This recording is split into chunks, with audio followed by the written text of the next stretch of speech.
Guess who's back? Back again. Mikey's back. Tell a friend. Hey everybody, here with another video for you guys today. And today we're going to be ranking the Nightmare on Elm Street film franchise from worst to best.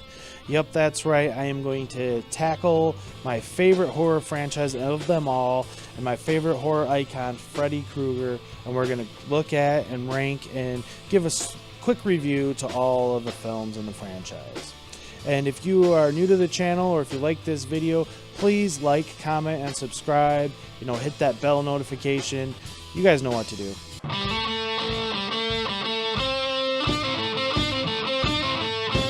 So here we go at number 9. I went with A Nightmare on Elm Street remake. Yes, I had to put this remake film as my least favorite, the worst film in the entire franchise. And my reasoning is not Jackie Earle Haley's performance of Freddy. I have nothing against his performance of Freddy. I think he did a very admirable job, and a fairly memorable job as well. He is not the problem with this film. The reason I had to put it in last is the whole film just doesn't work properly. It doesn't feel like a Freddy movie. Some of the changes they made to Freddy's backstory, really bothered me. Outright making him, a child molester, a pedophile, which, yes, in the original franchise they kind of alluded to that. But they didn't outright say that. They always said he was a child murderer, where in this one he was a child molester. I think that crossed a line a little bit with the character for a lot of people, especially myself. And so that just didn't sit right with me. And another thing that I just didn't like about it was they pretty much made Elm Street itself irrelevant. In the original series, it was, Elm Street was like the road that all these crimes took place on at all these different people's houses. In the Dream Warriors, you are the last of the Elm Street children. And this film just kind of took all that away and instead put it at this school, and it doesn't work right for me, and that is why I have to put it as my least favorite. But having said that, the dream sequences are fine. Freddy is generally scary in it, so it does have some good things going for it. But as a true Nightmare on Elm Street traditionalist that I am, I just couldn't forgive those liberties that they took with the character, and that's why I had to put it as the worst one in the series. And then at number 8, I went with Freddy's Dead: The Final Nightmare. And I know this film gets a lot of hate on the internet, on YouTube especially, and most people say it is the worst film in the series. I disagree. While I will not sit here and say it is a good film, the number one thing it has going for it is it is entertaining. It is an enjoyable watch. From start to finish, you genuinely are entertained by the performance that Robert Englund gives as Freddy. Now, yes, a lot of people don't like the more comedic Freddy, and this is the most comedic Freddy that we get in the entire series by far. But having said that, he is enjoyable, and I think that carries the performance and carries the film to make it easily better than the remake, in my opinion. And I also like how they got back into Freddy's backstory here. I mean, this film spends the most time looking into Freddy's past, and I think that they did a good job, an interesting job there. Yes, they kind of gave us a couple of plot holes that are unfortunate, but plot holes aside, I think they did a solid job looking back in the history of Freddy before the first film. And so that's why at number 8 I went with Freddy's Dead. Then at number 7 I went with A Nightmare on Elm Street Part 5: The Dream Child. And honestly, I really had to think about it hard which one I liked more between Part 5 and Freddy's Dead, because they are both interchangeable for me depending on the day, on which one I like better or worse. And at the making of this list, I went with part 5. And the reasoning is the whole Amanda Kruger backstory. They went into even more so in this film. And they tried, they failed miserably, but they tried to make it a more scarier and sinister Freddy from the Freddy we got in part 4. So, I mean, he went straight on comedy in part 4, and then he's mostly comedy but a little scary in part 5, and then comedy overhaul in Freddy's Dead. So I appreciate that aspect, but what really pushed it ahead of Freddy's Dead for me is it's kind of the conclusion of the Alice Johnson story that began in part 4. And I've always felt that she is one of the most interesting characters of the entire franchise. And so we kind of get to see the continuation of that character, and it kind of concludes in this movie. So that's why I put Dream Child at number 7. Then at number 6, I went with Freddy vs. Jason. Now this is a film that most people either love or hate. It doesn't seem to fall in the middle ground with many people, but of course it kind of falls in the middle ground for me. I do think that the actual fighting and all the scenes with Freddy and Jason in them are great and very enjoyable, and the whole film as a whole is pretty enjoyable.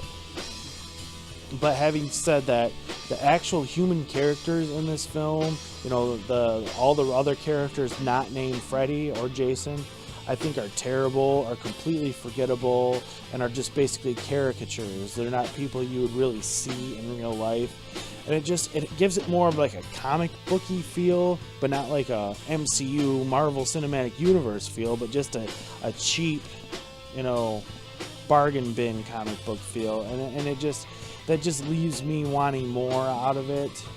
Places they went with some of the characters of, Freddy and Jason specifically, I wasn't always a big fan of, like making Jason afraid of water when he clearly is not afraid of water, if you know anything about those films. So that had to knock it down for me. But all things considered, it is a perfectly fine, borderline good movie, if you want to go that far. And so that's why I put it at number 6, Freddy vs. Jason. Then at number 5, I went with A Nightmare on Elm Street Part 4, The Dream Master. Now, this film, when I was young, and watching all these films back on VHS tape, this was my favorite one. And, I went to it the most. I watched it over and over and over again. And it's because it's so much fun. But it's not over the top, goofy fun like Freddy's Dead is. But it's an enjoyable Freddy movie from start to finish. Now, as I've aged and I can look at it a little bit more objectively, there are some things I don't like about it. And the first and foremost things is I don't like where they took the character of Freddy in this film. This is where they absolutely went, let's make Robert Englund the star. Let's just have people around him and make it a fun, entertaining movie. While I understand doing that, because the character of Freddy was blowing up at this point in time, back in the mid to late 80s, it did a little bit of disservice to the franchise. And I think if they would have kept him more scary and a little bit darker and not so colorful and bombastic as he is in this one, the franchise might have been able to have a little bit more legs and have more quality sequels than we ended up getting. So that's my biggest problem with it. And then my second biggest problem is the Dream Warriors introduced all these interesting characters, and only a few of them lived in that movie. And then when we start this movie, they basically kill them all off in the first 15 minutes. And then we start over, with Alice Johnson, who they're making the Dream Master, which I like her as a character. I like her character progression over the course of this film, and the ending scene, fighting her between her and Freddy, I think is one of the best scenes in the entire franchise. But having said that, I wish they would have thought about that a little bit more and maybe not killed off all the Dream Warriors. Another thing that I really don't like is the way that we get introduced to Kristen Parker in part 3, played by Patricia Arquette. And then in this movie, we have a different Kristen, and it's just, she pales in comparison to Patricia Arquette, and it just, you see it, you feel it. It's just bargain bin version of Kristen, and so that's a little unfortunate. Overall, I do recommend this movie. I think it is a solid, good entry into the series, and that's why it did make my top 5, and that is A Nightmare on Elm Street 4, The Dream Master. Then at number 4, I went with A Nightmare on Elm Street Part 2, Freddy's Revenge. And while I could go on and on about some of the problems that I have with this movie, most notably the fact that Freddy is trying to get out of the dream world and come into the real world just doesn't make sense. If you're basically unkillable in the dream world, why would you want to come into the real world? They didn't. That doesn't make a lot of sense. But having said that, this movie has, I would say, the second scariest version of Freddy of the entire franchise. It's very menacing, he's dark, he's evil, and it feels right. They definitely got the evilness of Freddy right in this movie. And so it has that going for it. And that is the biggest reason I had to put it in my top 5 here at number 4. But having said that, there are some issues with the film. Characters that are in this film, I think they're overall likable. I think that Jesse is a likable character without a doubt. Lisa, his girlfriend, I think they're all interesting characters that were well acted out, well written for the most part, and they're believable. You care about them in this film. Which, as I've said before in other videos, when you're watching movies like this, if you actually care about and are invested into the characters that the killer is going after, that's what makes a horror film successful or not. And you definitely care about them in Nightmare on Elm Street Part 2. So that's why I have it at number 4. Then at number 3, I went with Wes Craven's New Nightmare. Yes, New Nightmare is a film that I don't want to say is divisive among the Nightmare on Elm Street fans, because most have it as one of the better films. But having said that, it's definitely a film that some of the fans maybe don't appreciate enough, don't respect enough, I guess is the proper word. New Nightmare, I would say, is one of the maybe 5 best horror films of the 90s. If not 5, it's definitely in the top 10. And I don't think you get the Scream franchise, and even Wes Craven himself has said so. You won't have Scream without New Nightmare, and he always kind of viewed New Nightmare as the prequel to the Scream franchise. It's one of the most brilliantly done horror movies that I can think of. It's so clever, it's ingenious, and I absolutely think it is one of Wes Craven's greatest accomplishments. Honestly, I would say it is second, possibly the third best film he ever did, behind A Nightmare 1 and the first Scream. For me personally, I would put it above Scream, but for sake of argument, if you want to put it in at third, I'm okay with that. But having said that, it is an absolutely ingenious horror film. So that is some of the stuff that I really appreciate about it. Yes, some of the critiques on it is it's not actually Freddy in the movie, but it's like an ancient demon that takes the shape of Freddy, and so he feels and acts and looks like Freddy. But this movie takes place in the real world. I've always viewed it, this is the definitive end to the Nightmare on Elm Street saga.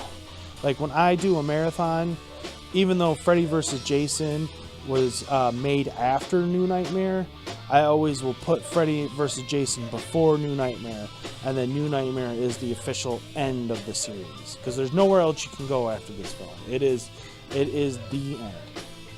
And of course, Heather Langenkamp comes back and gives an amazing performance, which she is one of the best final girls in the history of horror. But we could go on and on about her. But anyways, there it is at number 3, Wes Craven's New Nightmare.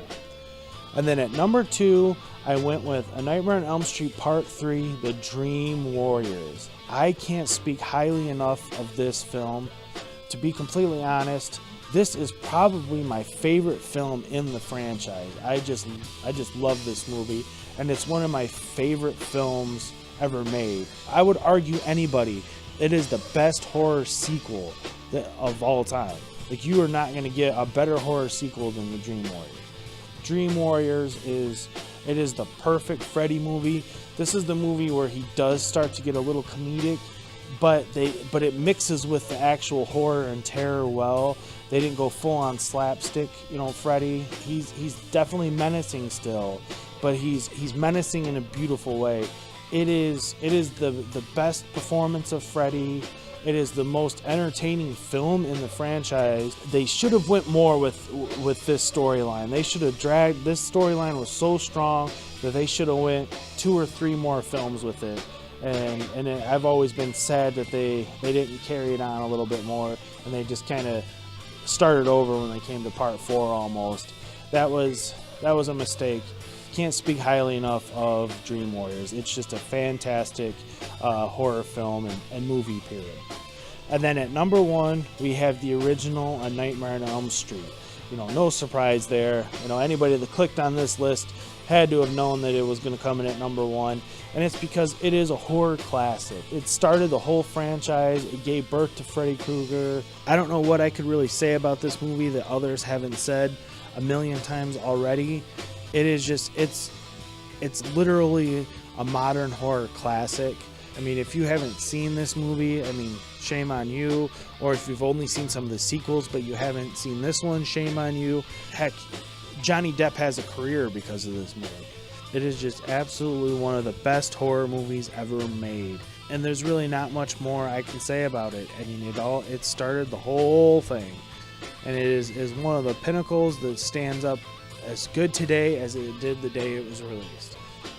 So there you go. There is my ranking of the Nightmare on Elm Street film franchise. I hope you guys enjoyed it. Do you agree, disagree with my list? Put down in the comment section your guys' rankings, and it'll be a fun conversation we can have about these films. And again, if you're new to my channel, enjoyed the video, like, comment, and subscribe, all that good stuff. But thanks everybody for watching, and have a good day.